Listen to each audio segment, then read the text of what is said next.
ಇಷ್ಟು ಜನ ಬಂದಿರೋ ಖುಷಿ ಆಯ್ತು ಇಷ್ಟು ಜನನ ನೋಡಿ. ಹಾಗೆ ಎಕ್ಸ್ಪೆಕ್ಟ್ ಮಾಡಿರಲಿಲ್ಲ ಲಹರಿ ವೇಲು ಸರ್ ತಗೋತಾರೆ ನಮ್ಮ ಈ ಒಂದು ಸಿನಿಮಾ ಹಾಡುಗಳನ್ನ ಅಂತ ಹೇಳಿ. ಅವ್ರು ಹೇಳ್ಬೇಕಾದ್ರೆ ಸಿಕ್ಕಾಪಟ್ಟೆ ಎಕ್ಸೈಟ್ಮೆಂಟ್ ಇಂದ ಹೇಳಿದ್ರು ನನಗೆ, ಲಹರಿ ಕಂಪ್ನಿಯವ್ರು ತಗೊಂಡಿದ್ದಾರೆ ನಮ್ಮ ಹಾಡುಗಳನ್ನ ಅಂತ. ಸೊ ತುಂಬ ಖುಷಿ ಆಯಿತು. ಬಿಕಾಸ್ ನಾವು ಚಿಕ್ಕ ವಯಸ್ಸಿಂದ ಹಾಡುಗಳು ಕೇಳ್ಕೊಂಡು ಬೆಳೆದಿರ್ತೀವಿ, ಬಟ್ ನಮ್ಮ ಸಿನಿಮಾ ಹಾಡುಗಳನ್ನ ಅದು ಲಹರಿ ಕಂಪ್ನಿಯಲ್ಲಿ ನಾವು ಕೇಳ್ತೀವಿ, ಅಂದರೆ ಲಹರಿ ಮ್ಯೂಸಿಕಲ್ಲಿ ನಾವು ಕೇಳ್ತೀವಿ ಅಂದಾಗ ಅದೊಂದು ಖುಷಿನೂ ಆಗುತ್ತೆ, ಅದೊಂದು ಹೆಮ್ಮೆ ಪಡುವಂತಹ ವಿಷಯ ಕೂಡ ಹೌದು. ಅದು ಸಾಧ್ಯ ಆಗಿದ್ದು ನಮ್ಮ ಪ್ರೊಡ್ಯೂಸರಿಂದ, ಹಾಗೆ ಭರತ್ ಅವರಿಂದ ಮತ್ತು ನಮ್ಮ ಡೈರೆಕ್ಟರಿಂದ. ಬಿಕಾಸ್ ಇವ್ರು 3 ಜನ ಪ್ರತಿಯೊಂದು ವಿಚಾರದಲ್ಲೂ ಜೊತೆ ಇರ್ತಾ ಇದ್ರು. ಪ್ರತಿಯೊಂದು ಡಿಸ್ಕಷನಲ್ಲೂ ಒಟ್ಟಿಗೆ ಕೂತ್ಕೊಂಡು ಡಿಸ್ಕಸ್ ಮಾಡ್ತಿದ್ರು ನಾನು ನೋಡಿದ ಹಾಗೆ. ಸೊ ಅವ್ರು 3 ಜನಕ್ಕೆ ಇದಕ್ಕೆ ಥ್ಯಾಂಕ್ಸ್ ಹೇಳಬೇಕು. ಹಾಗೆ ಕೆ ಕಲ್ಯಾಣ್ ಸರ್ ಹಾಡುಗಳನ್ನ ಕೇಳ್ಕೊಂಡು ಬೆಳೆದಿದ್ದೀವಿ ನಾವು. ಇವತ್ತು ನನ್ನ ಸಿನಿಮಾ ಹಾಡಿಗೆ ಸರ್ ಅಂದರೆ ಲಿರಿಕ್ಸ್ ಬರೆದಿದ್ದಾರೆ ಅಂತ ಕೇಳಿ ಸಖತ್ ಖುಷಿ ಆಯಿತು. ಅದೊಂಥರ ಎಕ್ಸೈಟ್ಮೆಂಟ್ ಹೇಳೋಕ್ಕೆ ಆಗಲ್ಲ ಯಾವ ಥರ ಇರುತ್ತೆ ಅಂತ. ಆ ಎಕ್ಸೈಟ್ಮೆಂಟ್ ಇದೆ ಸರ್ ನನಗೆ. ಡೈರೆಕ್ಟಾಗಿ ನಿಮ್ಮನ್ನ ನೋಡ್ತಿರೋದು, ಇಲ್ಲಿ ಕೂತಿರೋದು. Thank you so much sir, ಅಂತ ಒಂದು ಒಳ್ಳೆ ಹಾಡನ್ನ ನಮಗೆ ಕೊಟ್ಟಿದ್ದಕ್ಕೆ ಥ್ಯಾಂಕ್ ಯು ಸರ್. ಇವ್ರ ಕನ್ನಡ ಭಾಷೆ ನಿಜವಾಗ್ಲೂ ಚೆನ್ನಾಗಿದೆ. ಹ್ರಸ್ವ, ದೀರ್ಘ, ಅಲ್ಪಪ್ರಾಣ, ಮಹಾಪ್ರಾಣ ಒಂದು ಚೂರು ಕೂಡ ಅಲ್ವಾ ಮೇಡಮ್? ಅಲ್ವಾ ಸರ್?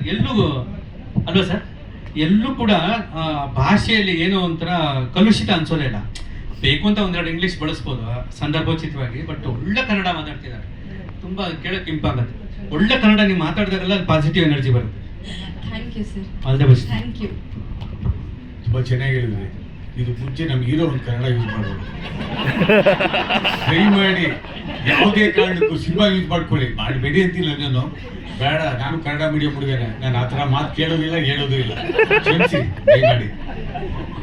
ಸಿನಿಮಾ ರುಕ್ಮಿಣಿ ರಾಧಾಕೃಷ್ಣ ಅಂತ ಟೈಟ್ಲ್ ಇಟ್ಟಿದೀವಿ, ಎಲ್ಲ ಕುಂಭಕೋಣಂ ದೇವ್ರ ಗೋಪುರ ತೋರಿಸ್ತೀವಿ. ಜನ ಹಂಗೆ ಇದ್ದಾರೆ ಅನ್ಕೋಬಿಟ್ರೆ ಇಲ್ಲ, ನಮ್ಮ ಸಿನಿಮಾ ಅದ್ ಮಾತ್ರ ಇಲ್ಲ, ಇದೂನು ಇದೆ. Like we are this age love story. Rukmini Radhakrishna ಆ ಕಾಲದವರೆಲ್ಲ ಈ ಕಾಲದವರು ಅಂತ ಹೇಳಕ್ಕೆ ಪ್ರಯತ್ನ ಪಟ್ಟಿದ್ದೀವಿ. Thank you Rakshita.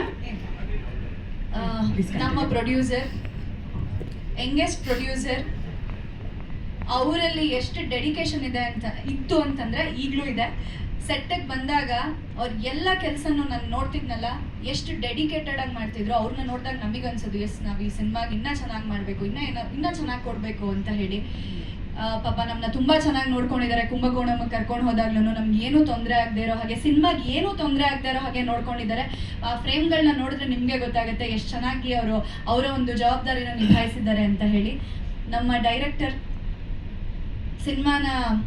ಸಿನಿಮಾ ಕತೆ ಅವ್ರು ನನಗೆ ಫಸ್ಟ್ ಬಂದು ಹೇಳಿದಾಗ, ನೀವು ಯಾವ ಪಾತ್ರ ಆಯ್ಕೆ ಮಾಡ್ಕೋತೀರಾ ಅಂತ ಕೇಳಿದ್ರು ನನಗೆ. ಈ 2 ಪಾತ್ರದಲ್ಲಿ ನಿಮ್ಮ ಆಯ್ಕೆ ಏನಾಗಿರುತ್ತೆ ಅಂತ. ನಾನು ಅವಾಗ ಹೇಳಿದೆ ನಾನು ರಾಧಾ ಮಾಡಬೇಕು ಅಂತ ಹೇಳಿ. ಅವಾಗ ಅವ್ರು ಹೇಳಿದ್ರು, ನಮ್ಗಳ ತಲೆಯಲ್ಲಿ ಇದ್ದಿದ್ದು ಅದೇ ಪಾತ್ರನೇ, ರಾಧಾ ನಿಮಗೆ ಸೆಟ್ ಆಗೋದು. ಸೊ ಆ ಪಾತ್ರಕ್ಕೆ ನಾವು ಫಿಕ್ಸ್ ಆಗಿದ್ವಿ, ಬಟ್ ನೀವೇನು ಒಪ್ಕೋತೀರಾ ಇಲ್ವಾ ಅಂತ ಹೇಳಿ ನಾವು ಡೌಟಲ್ಲಿ ಇದ್ವಿ. ಸೊ ಹಾಗಾಗಿ ನಿಮ್ಮನ್ನೇ ಕೇಳಿದ್ದು ಅಂತಂದ್ರು. ನನಗೆ ಕತೆ ಕೇಳಿದ ತಕ್ಷಣ ಎಸ್, ಅಂದರೆ ರುಕ್ಮಿಣಿ ಪಾತ್ರ ತುಂಬ ಚೆನ್ನಾಗಿದೆ. ರುಕ್ಮಿಣಿ ಇಲ್ಲದೆ ರಾಧಾ ಇಲ್ಲ, ಆದರೆ ಆ ರಾಧಾ ಪಾತ್ರ